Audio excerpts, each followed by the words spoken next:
Hey y'all, Phyllis here, southernfrugal.com. Today we're going to have a flat iron steak, and it's Angus beef, which is really good.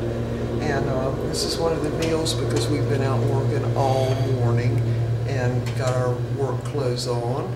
So here's what it looks like. And this is chuck. So now I looked up different ways people make this, and I thought this would be a great thing to just cook in the Instant Pot. So that's what we're going to do. All right, but first, because chuck is notoriously tough, we're going to put some tenderizer on it. Now this tenderizer you need to use kind of like you would be using salt.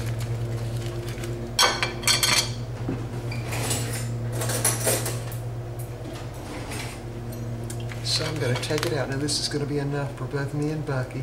It's like half a pound.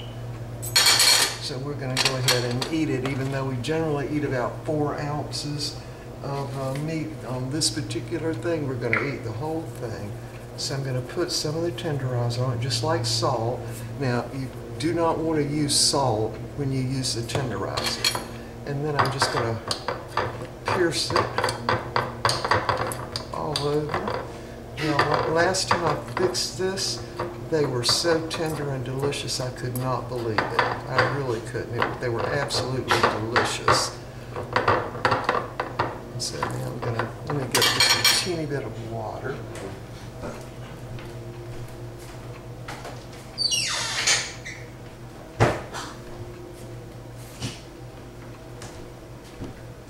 Yeah, I feel so comfortable with y'all, I just walk off camera and no problem, huh? So we're just going to sprinkle just a teeny bit of water on there. Not much, just a little bit. We'll turn it over to this side. Do the same thing. Just like it was salt. Then we're going to pierce it.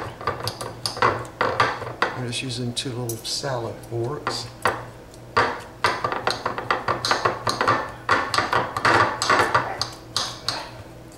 That's my dogs. The lawnmower's going. We've got a neighbor mowing their lawn too, and some people are outside talking, and so the dogs are barking. Just going to sprinkle a little bit of water on that.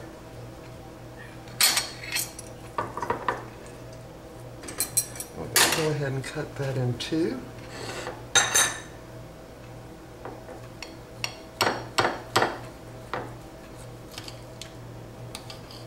Just be easier to brown it in the Instant Pot if it's cut into 2 pieces. And by the way, this would be perfect for someone who works. I mean, you can have this meal ready in really less than 30 minutes, and it's absolutely delicious.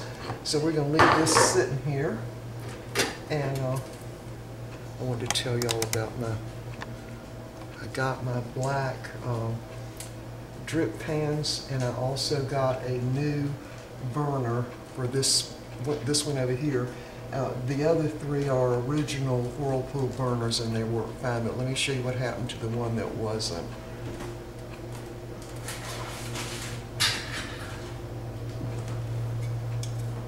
See that? It came apart. I had still been using it, just positioning it on there, but you couldn't get it back in there. These 3 are original. Now, if y'all remember, I burned up my teapot on one, and it got the porcelain all over the burner, so I had to get a new burner. So I just went to Lowe's and got one. I thought, this is fine, I can do this, and this is what happened, and here's why. Because Whirlpool Corporation factory certified parts, and they fit perfect. And this burner that was so wobbly and everything is now level and does not wobble, and so is this one.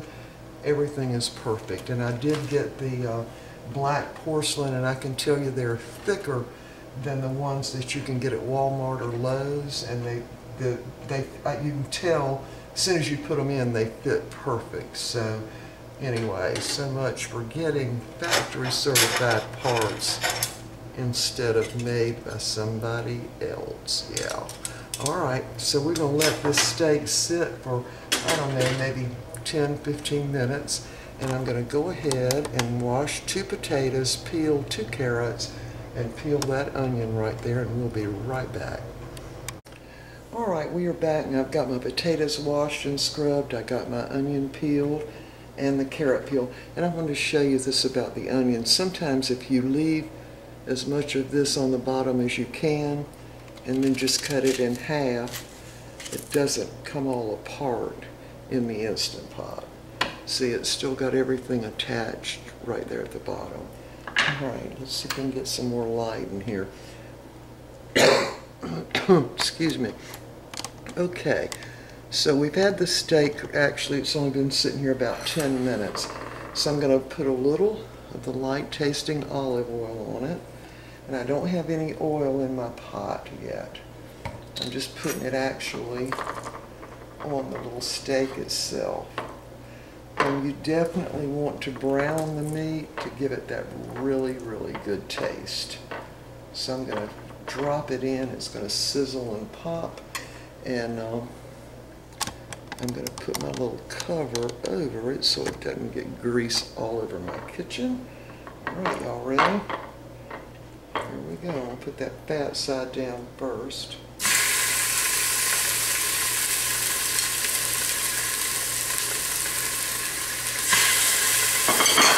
I'm going to let it get brown on that side, and once it's brown on one side, we're going to turn it over. All right, y'all, we'll be back. I think we're going to have just canned peas with this because I don't even feel like fixing a salad. All right, we'll be back when we're ready to turn this over. All right, we've got a little brown on one side. I'm going to turn them over now. And hopefully get them a little more brown on that second side. We're going to have just some sweet peas, just canned sweet peas with this meal. And we're going to have some of the Italian bread.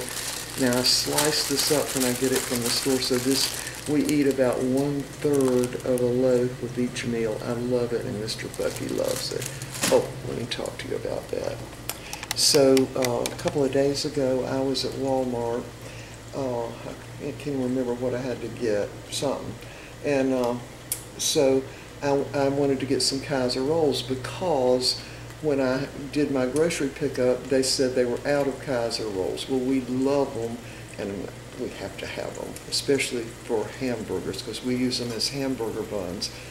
So I asked the girl behind the counter, so the lady who does all their bread baking came out front to talk with me. And I asked her, I said, now, I'm very sure that the Italian bread does not have any preservatives. And she said, that's right. All the bread I make has no preservatives if it's market side. Let me show you.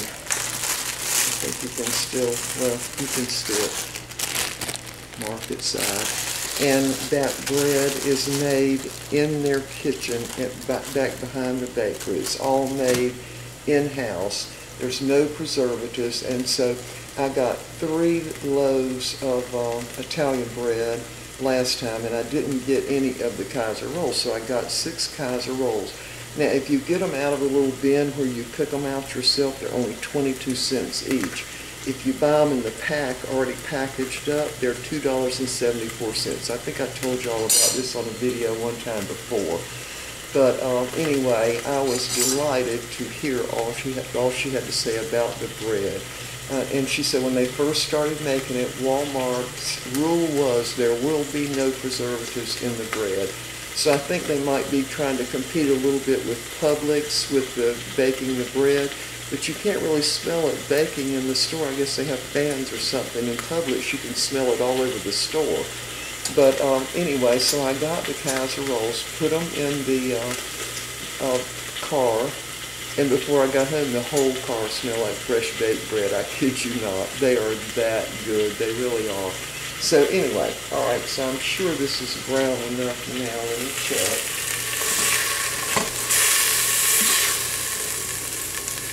I'll let you all see it's not real super brown, but it's brown enough. So I'm going to take it out, both pieces. That's enough to give it flavor. And I'm going to go ahead and put in the grate that comes with the Instant Pot. And I'm going to add some water, 1 cup. Trying to get that to sit right.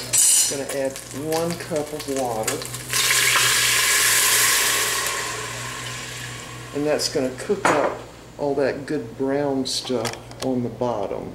And I'm going to add about a tablespoon, now I'm going to say it, y'all, teriyaki, okay? Teriyaki. How's that? About a tablespoon to that. All right, so we're going to put our meat right back in. This is so easy and so quick. It really is. And this time I'm not peeling the potatoes. I just cut a couple of little bad spots off of them. So I'm going to put those potatoes in just like that. Put the onions in. Remember, I'm just cooking for 2 people now. And I'm going to put the carrots. I did cut them into thirds. All fits now. On top of that, we're going to add again my favorites, onion powder, and I need to find my garlic powder. There it is. All right, so I'm going to sprinkle everything with the garlic powder and the onion powder. Oh, the dogs are going to bark. They didn't bark. I'm shocked. They must be asleep. All right. So now we're going to put the lid on. Remember, we've got 1 cup of water in the bottom of this, and we do have the grate in it. So I'm going to turn off the saute completely. Put this lid on. Make sure my little gasket thing is in there properly, and it is. Put that lid on, and what I'm going to do, let me see if I can move y'all closer. For y'all that don't have an Instant Pot, I promise you, you need to get one. Really, you need to get one. All right, let's see if we can get you to see this. All right, maybe you can see that. All right, so I'm going to use the meat stew button.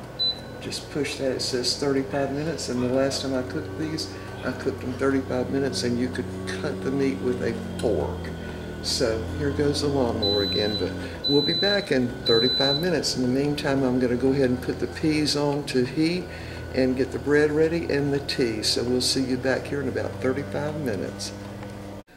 All right, it's been 35 minutes. It's getting ready to cut off.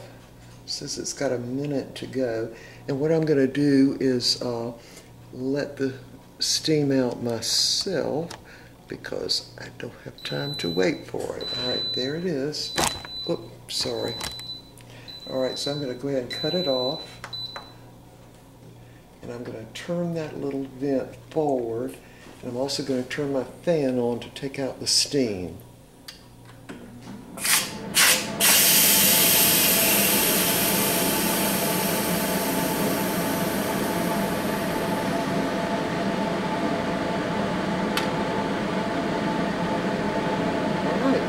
Too easy. All right, it smells great. All right, let's see what it looks like. Oh, it smells wonderful. Let me let you all look at it. Hold on, let me see if I can do this like that. There it is, and I love it that there's some of that garlic still on the potatoes. So let's check them and make sure they're done. Let me get a little knife here. I believe they're done. And that meat is super, super tender. Make sure that one's done too. All right, y'all, let me get this on the plate and we'll be back. Smells fantastic and we are super hungry. We'll be back. All right, here's the meal. Got our iced tea, and the dessert is strawberry Jello with cream cheese and also a fruit cocktail. It kind of sunk to the bottom because I didn't stir it back up. I love the little bubbles there. Anyway, so there's the meat. It's as tender can be. And I did have to put the potatoes in the microwave for a couple of minutes because they weren't quite done. So next time I'll choose smaller potatoes. And of course we've got our bread, and I reduced the liquid in there. Turned it on and on saute and let it boil and reduce that down so we could have something to dip our bread in. All right, y'all, we are so ready to eat. All right, we will see y'all next time. There's my plate. Oh, we're very hungry. Worked outside for about 5 hours this morning. All right, we'll see y'all next time.